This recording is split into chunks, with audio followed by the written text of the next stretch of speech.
متاسفانه امروزها در بین ما، خصوصا در بین خواهران، غیبت کردن دیگران چنان عادت شده است که حتی به مثل نوشیدن آب آسان شده است. هیچ مجلس و محفل های ما بی غیبت نمی گذرد. ما حقیقت غیبت را فراموش کرده ایم که غیبت چیست و چه پیامدهای بدی دارد. غیبتش نه و صفتش گفته غیبت را آغاز می کنیم، یا وقتی ما را از غیبت منع کرده شود می گوییم من می توانم در رویش این سخنان را بگویم. یعنی گویا اگر در رویش این سخنان را گفته توانم، غیبت به شمار نمی رود. العیاذ بالله. و بعضی ها گمان می کنند که اگر آن عیب و خطایی که در شأن دیگری بیان می کنیم واقعا در وی وجود داشته باشد، این غیبت به شمار نمی رود، حالا آن که این گمان ها غلط و اشتباه است. نتیجه های بدی غیبت و سخنچینی را که زیاد مشاهده می کنیم که حتی به پاش خوردن عائله ها می انجامد.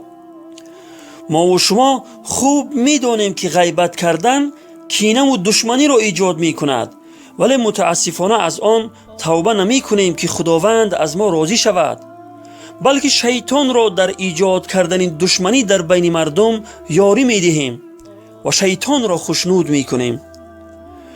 برادر و خواهر عزیز، حقیقت غیبت را از این حدیث گوهربار پیامبر خدا صلی الله علیه و سلم بشنو که غیبت چیست.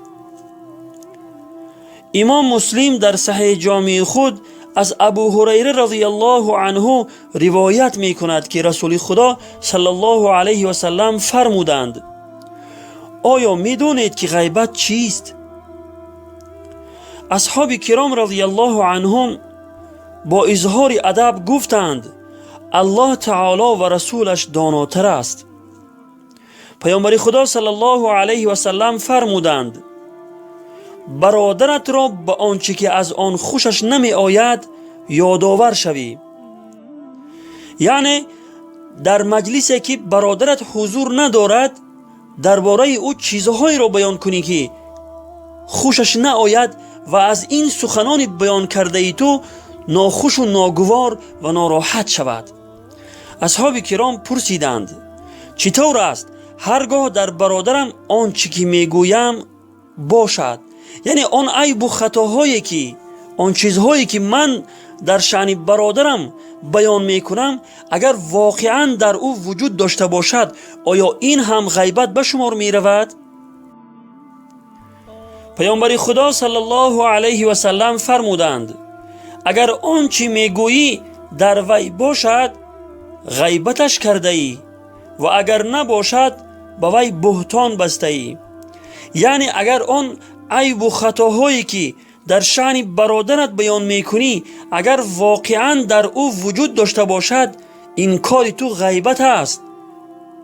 و اگر اون چیزهایی که تو بیان کردی در شأن برادرت اگر وجود نداشته باشد، این کار تو بهتان و تهمت است.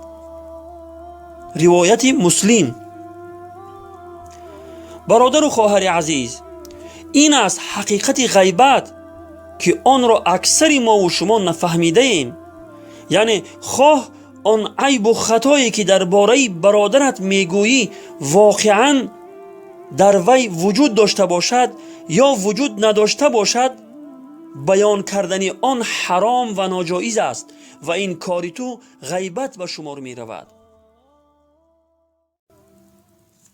غریبی غربت شام و یمن نیست، غریبی دوری از شهر و وطن نیست، غریبی کنج لحد و زیر خاک است که آنجا جز من و اعمال من نیست، که آنجا جز من و اعمال من نیست، که آنجا جز من و اعمال من نیست.